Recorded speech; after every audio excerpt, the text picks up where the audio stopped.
Yolanga Nagambi Nayagam Jodi, ni Nabu ni Baba, ni Nabu Barbara, ni Gadu, ni Baba Wuri, ni Bana, ni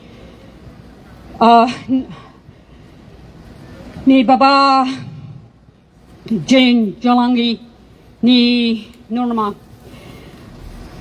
We Nurnama Firm Nabu.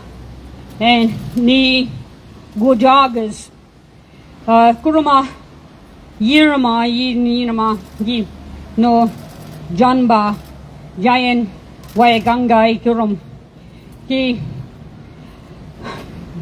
Nora Li, Hurumbawa, ni na, Durum.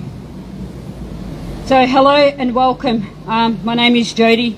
I'm a traditional custodian of the Yuin and Dharawal nations, and I wish to pay my respect to the elders past, present and emerging, and acknowledge our elders that are here with us today on country, and acknowledge you all and all other Aboriginal people who are here today. I'd like to acknowledge that we meet under our grandmother mountain, although Jungli, Father Sky, has covered her with Guru, the clouds, and sent down the bunna. But don't worry, the bunna, the rain, it's all good. It's a way for us to cleanse, and it's a way for us to teach the governments that it's time for change. We've had so much for so long, and now the rain will wash the old away, ready for the freshness of the new. It's important for our elders to know that we're on country today.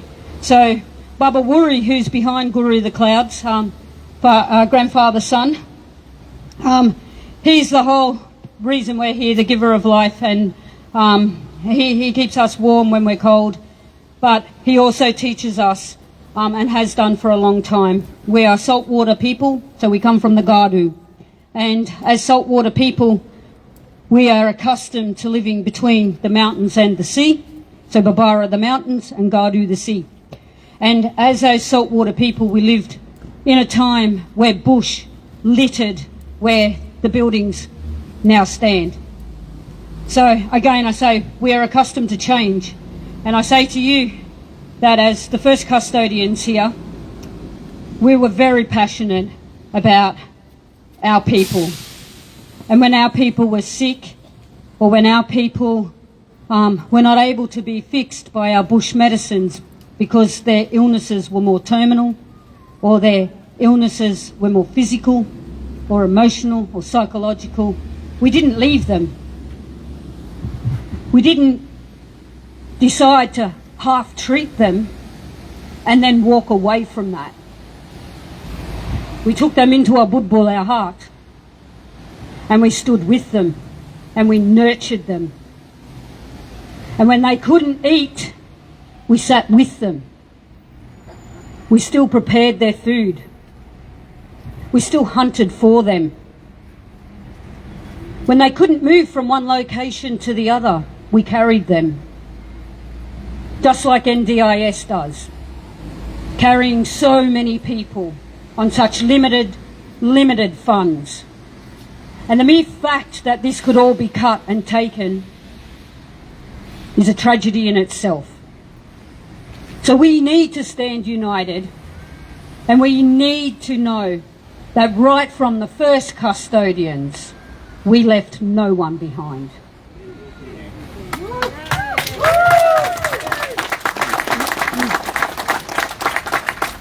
So on behalf of my elders, I say Gurungal Mujungal Niyama. We're happy to call you all friends, and we'll walk the path with you. Thank you. Thank you. Everybody please give a huge round of applause to Jody for such an amazing welcome to country. Thank you, Jody, for sharing that with us. So today is about you and your NDIS. And I know many of us here today have been part of many other rallies and events where we've had to fight for the NDIS, because we knew that the NDIS has the potential to transform the lives of people with disability. And today, years and years on, now more than ever, we continue to fight for this scheme. Now, we want to make really clear today that we know that across Australia, we do have bipartisan support across all political parties for the NDIS. But what we're fighting for today is to ensure that this NDIS remains strong. And we know that with the support of a strong NDIS and adequate plans that people with disability have, they can live their best lives. But when NDIS plans are cut, people with disability miss out on critical support that they need. And our speakers today are actually going to talk about some of the things that need improving and some very specific requests that we have of government to make the NDIS stronger. So there's a number of people that I just want to thank for being here today. I'd like to actually thank the member for Wollongong, Paul Scully, MP. I know that there's an apology from Ryan Park, who's the member for Kira and Shadow Minister for Health, Mental Health and Illawarra and South Coast. The member for Shell Harbour, Anna Watson. The federal Liberal candidate for Whitlam, Mike Keynes. The federal Labor candidate for Cunningham, Alison Burns. The Lord Mayor of Wollongong, Gordon Bradbury.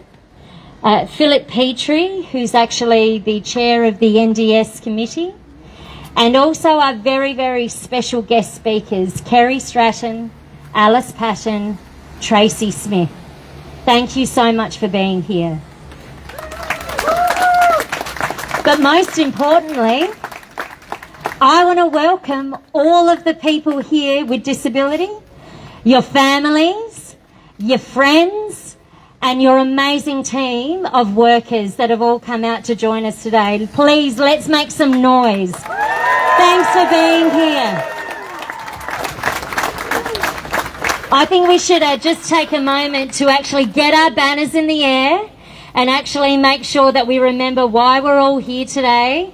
And I want to just quickly start with a bit of a chant, okay, about the NDIS. And what we're going to say is, NDIS, we want the best. Okay, can we do that, everyone? Can I hear you?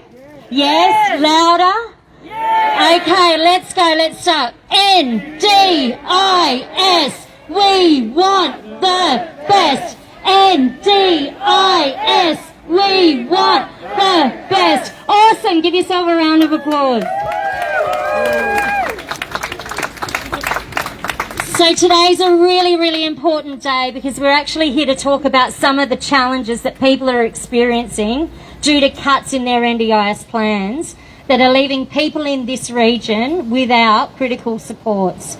And so today we're here to make sure that the government's listening and that they commit to ensure a strong NDIS so people with disability get the supports they need. But I just want to say, did you know that across the Illawarra and Shoalhaven region, the NDIS funding supports more than 12,000 jobs? Okay, say that again, 12,000 jobs. And we contribute, via the NDIS, $1.1 billion to our local economy. So that's why it's so important that we want to get the message across today that the NDIS is vitally important to the people it supports, and it's vitally important to the teams of thousands of workers that deliver support in this community. Now, to speak more on this today, I'm actually going to invite Philip Petrie, the CEO of Illawarra, and who's also a member of the Illawarra Disability Alliance, and he's also the NDS chair. So come on up, Philip. Give him a warm welcome. Thank you, Karen. I'm going to stand down here. I think I might actually disappear in the tent. I'd have to say I am absolutely blown away by the number of faces that I see in front of me today. It is unbelievable. It is heartwarming to see so many people who share a passion for our NDIS. First thing I probably should do is just give you a little bit of a background on the campaign. So some of you will know, well, you will all notice that we've got Defend Our NDIS, no cuts to our NDIS placards. Some of us are carrying around a Teamwork Works placard, deliver a strong NDIS. National Disability Services got together with Every Australian Counts, one of the driving forces that was instrumental in getting the NDIS up and running nearly 10 years ago.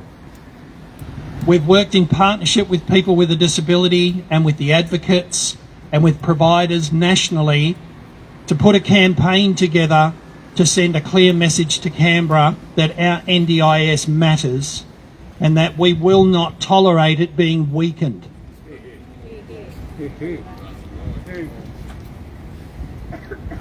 The campaign has put the NDIS front and centre in the national conversation. It's made sure that every single Australian understands that people with disability do not tolerate being discriminated against, and that we have fought long and hard to make sure that every Australian can live the best possible life that they can. And the NDIS has been instrumental for so many people. It has delivered so many good things for so many people. But unfortunately, it seems to have lost its way. And we're going to hear some stories today from people who are going to tell us their personal experiences of planned cuts, cuts that have been made because there's a rhetoric that's being rolled out that the scheme cost is blowing out and it's unsustainable. We're going to challenge that, and we've challenged that by doing our own research as well. You know, Karen talked about the jobs here in the Illawarra Shoalhaven region. Nationally, nearly 500,000 people are supported formally by the NDIS. $1 spent in NDIS funding contributes $2.25 to the national economy. So when you actually look at that in the context of the last financial year, they spent just under $30 billion on the NDIS. They gave that to you so that you could build a team of support. That actually returned nearly $54 billion into the national economy. You can't tell me that the NDIS is a drain on the public purse and it's something that we should be worried about. You know, Lindsay McDougall at the ABC said to me last week, he said, you know, if we invested more money in the NDIS, maybe we could drag ourselves out of this financial situation that we find ourselves in at the moment post-pandemic. And he's probably right.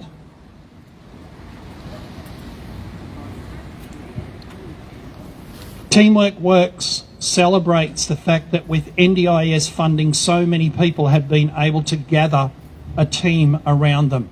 And it means that as a person with a disability, you are the team leader. It's your life, and we're here to serve you. Not to tell you how to live your life, not to force you to accept services that are substandard or services that you may not need or even want. Having that team of people around you, whether they're paid workers or whether they're your family, your friends, your community, whether they're volunteers, those teams are vital in most people's lives to ensure that you can live the best possible life that you can live.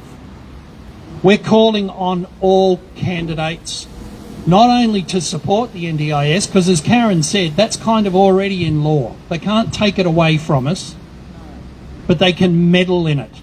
They can change our individual funding packages and they can have a dramatic impact. And I'm unfortunately hearing so many stories of people who are suffering because they've been told their plans have been cut. They haven't been given a reason for why they're being cut, or they're absolutely confused about why things have to change. We need to protect those teams because we know that teamwork works.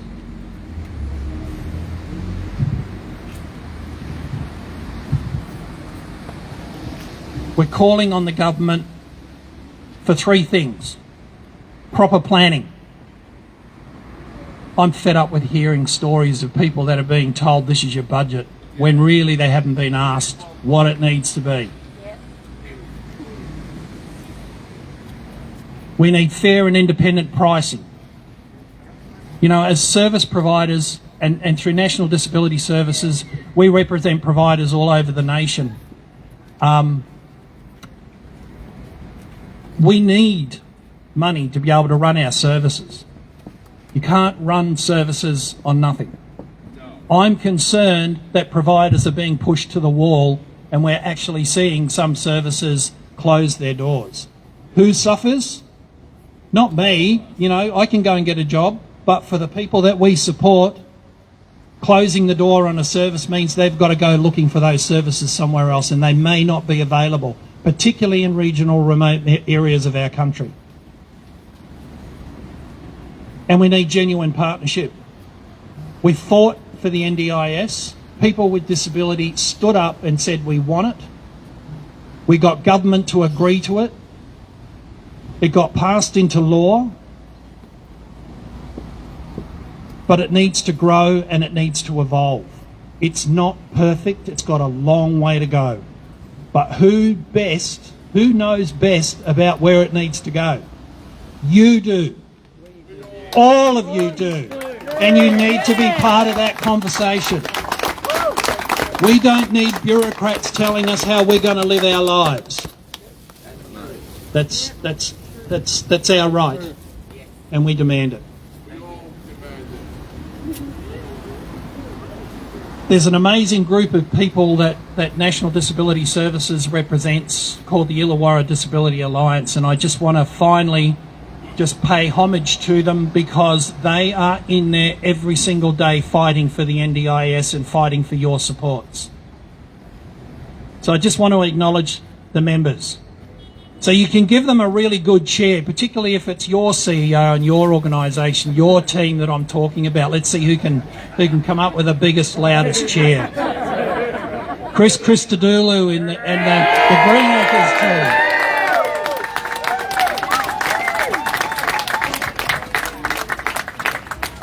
Ed Burt and the Teen Disability Trust.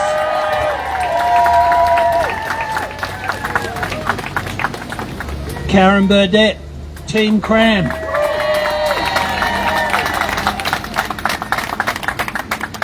Jake Pearson and Team Interchange Illawarra. Andrew Richardson and Team Aruma. Roy Rogers and the Flagstaff Group team.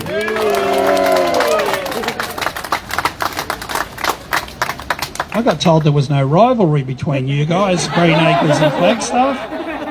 That was an interesting chair. The executive officers, Tracy and Renee and the Care South team.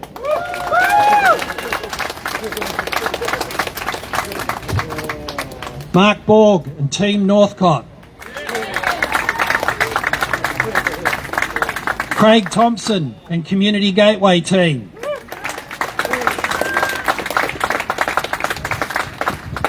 Rachel Aldonate and the Illawarra Multicultural Services team.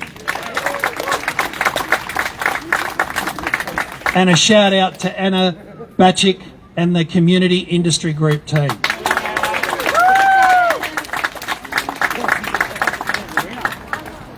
And we're not a big team, but a big shout out to me and Olivia.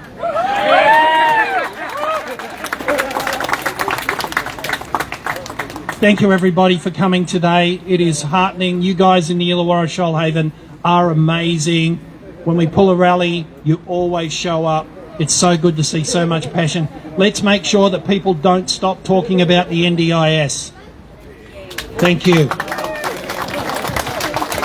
Thank you. Thanks so much, Philip. Please give him a big, warm round of applause. So we know that many people here today have had a lot of unique stories about how cuts to individual plans and issues with the scheme are impacting their lives. And I want to just introduce a special guest speaker that's here today, Alice Patton, who's the mother of Yaron, who's going to come on up and share some of her story. Thank you so much, Alice. Thank you. Well, you all look pretty deadly from up here. I would actually first like to thank Jodie for her absolutely beautiful welcome to country. I certainly pay my respects to the elders past and present of this beautiful country we stand on today. I know that their footprints are here and I walk with very gentle care. My name is Alice Patton and I'm a proud First Nations woman from the Gunai people in Victoria. I'm a mother of 5, I'm a grandmother of 6. Thinking about what to say today in a short 2-minute speech was really hard. But today I'll speak from the heart.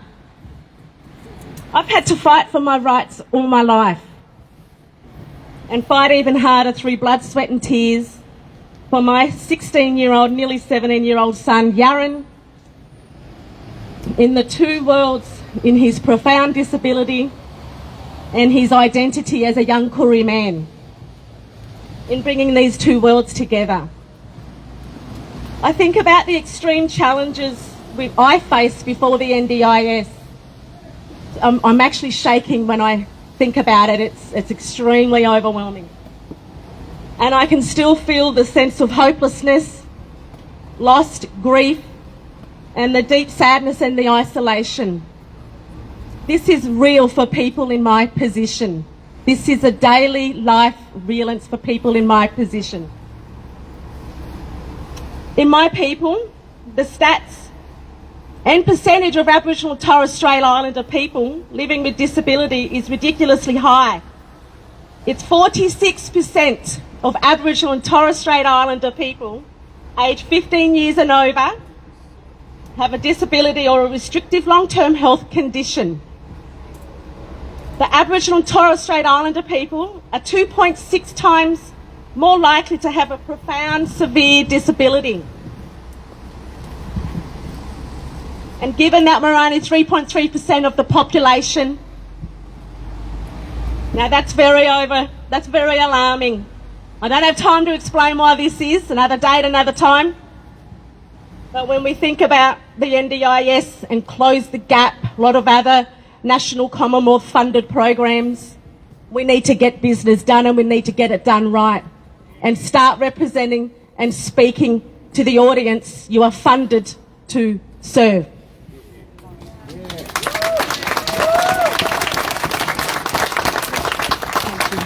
I really struggle to believe that in 2022 we have to fight and be heard about the NDIS and how it's needed. It's a human right, living with a disability. You know, fear of discrimination, you know, things that belong to everyone, a right to equality, a right of recognition, the basic human rights, of rights to life, a right to pursue happiness, to you and to make your own decisions. This is what the NDIS does. It gives hope and decision making and choice. I have so much to say today, but in closing, I ask the members of Parliament here today and to the key stakeholders here who are in positions of change and influence, please, when advocating for communities on any issues, always, always, always look through a disability lens. It will not only enhance the way you talk and communicate, it will certainly always ensure that disabilities is first and foremost and should be on every agenda across this country.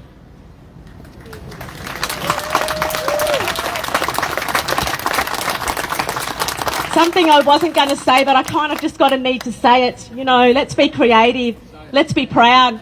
And I challenge the members here.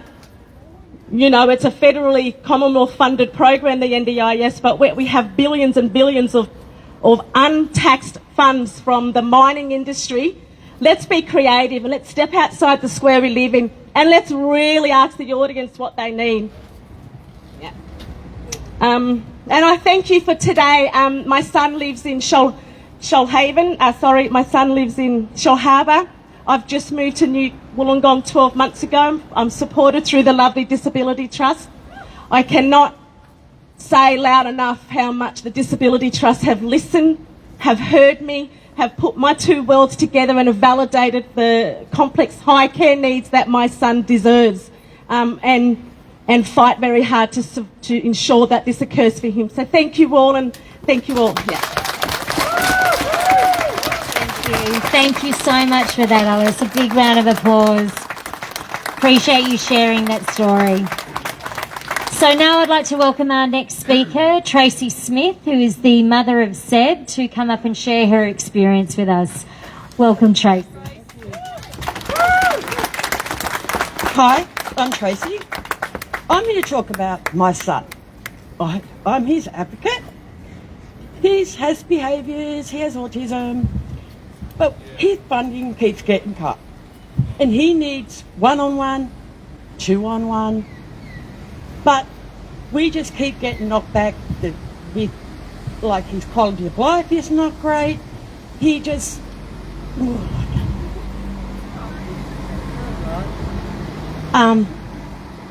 sorry, ladies. I'm just not used to doing public speaking. I'm trying my best. So, in my words, NDIS needs to pull the... How do I say this nicely? Shit together. Because you keep... Like, my son was put into care. 12 months it took them to pay his SIL to Care South, who do an amazing job. So, you know, I just think... And then they think they know what's better for him than I do, which is very frustrating. So, in my book, it is a short and sweet, but they need to pull it together and get everybody what everybody deserves and needs. So, thank you. Thank you. Well done, Tracy. Thank you so much. And we echo what you've just said, so thank you. Now our next speaker that I'd like to bring up is Kerry Stratton, the mother of Matthew. And today we've invited Kerry to share her experience with us. So thank you so much. Give her a warm round of applause.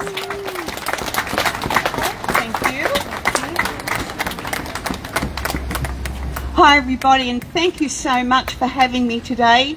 And I think it's fantastic that so many of you have come on such a rainy day, and it's wonderful to have people with a disability, their families and their supporters from the providers that they use. I'd like to talk about three things today, three quick ones. Choice, heard that one? Yes.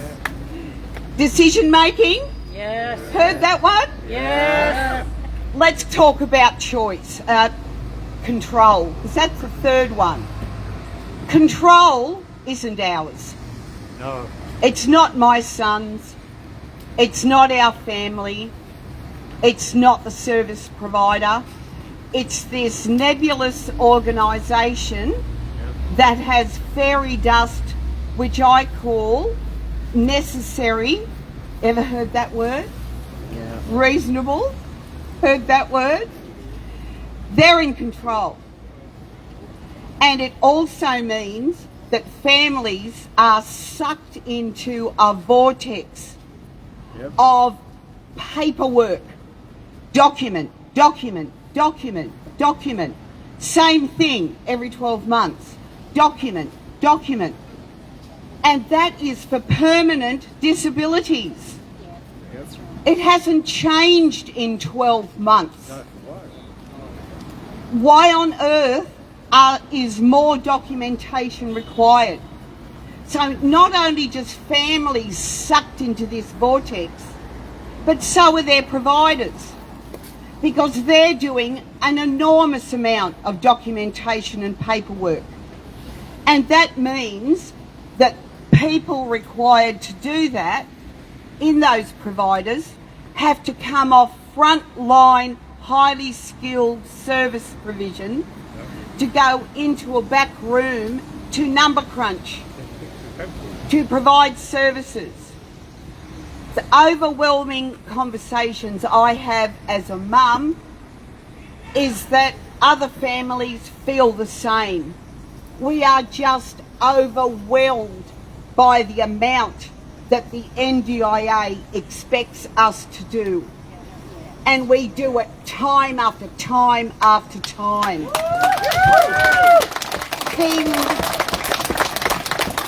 Things must change. The NDIS that we want to defend, that we know is critical to our lives, needs a complete reboot.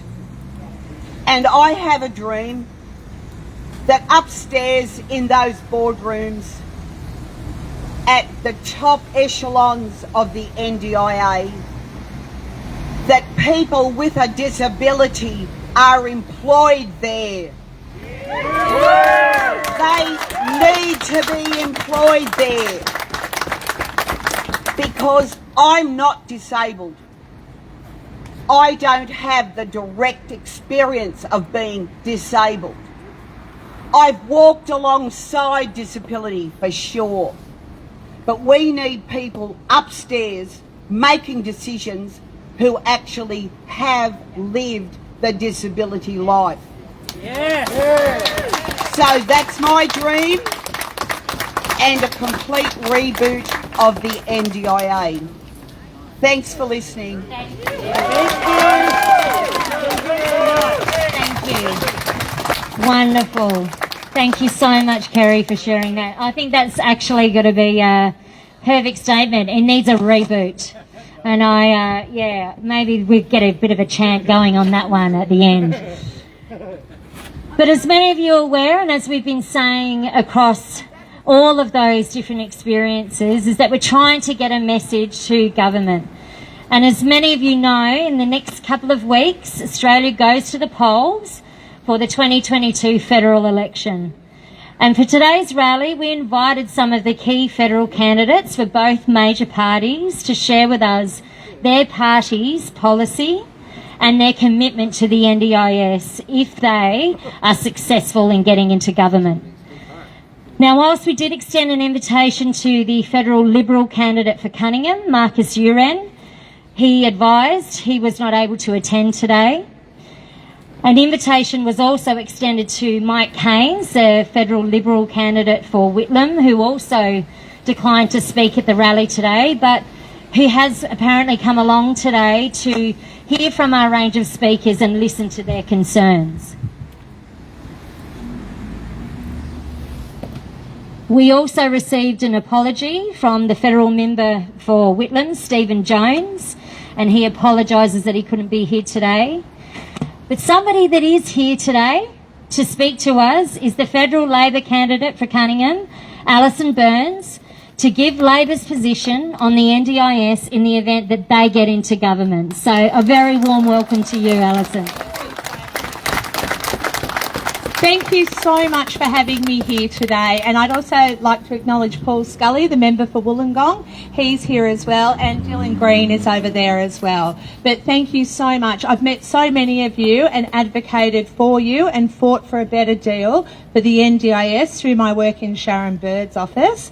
After campaigning with you all, I was so excited when Julia Gillard established the NDIS when we were in government. I was so excited.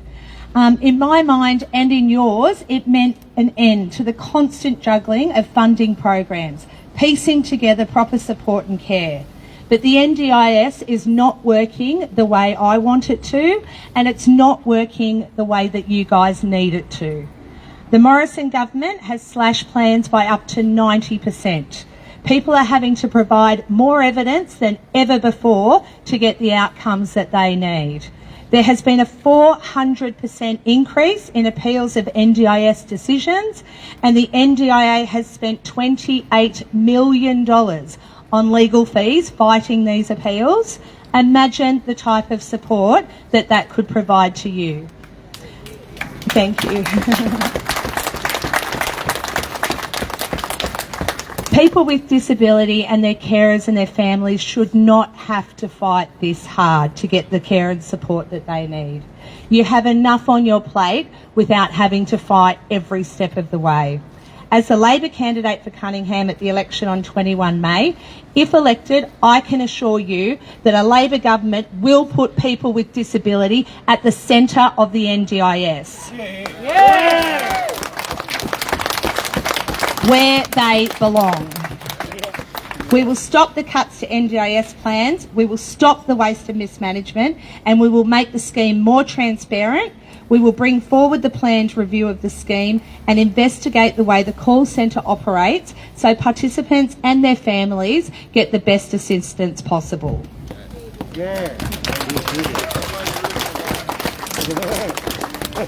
If I'm elected as your local MP, I commit to everybody here today that I will work for a better NDIS, because in 2022 there has to be a better way of making sure that you guys get the services and the support that you need to lead full and active, enjoyable lives. Thank you.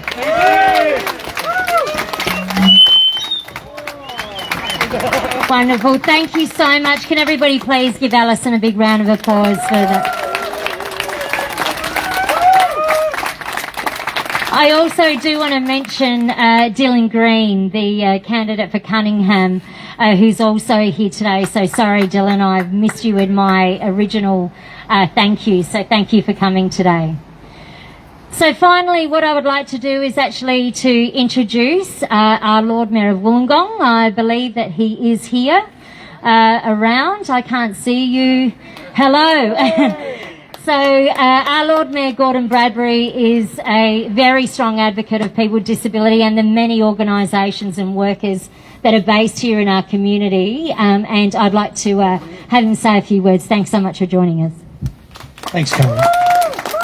Good morning, everyone, and it's great to be here. And I too would like to acknowledge the traditional custodians of this land on which we gather, paying respects to their Aboriginal elders, past, present, and those who are emerging, to remind us of the incredible heritage that we have in this nation. It's great to see so many of you come out today, and also it's great to recognise the various organisations in the Illawarra and Shoalhaven who are there meeting the needs of those with disabilities. And we've got some fantastic advocates, and well done, guys, every one of you. And it's great to be here to acknowledge the need for reform. The NDIS was and still is a wonderful scheme, but it seems to me that it's also open to exploitation and misuse and mismanagement. That needs to be tidied up.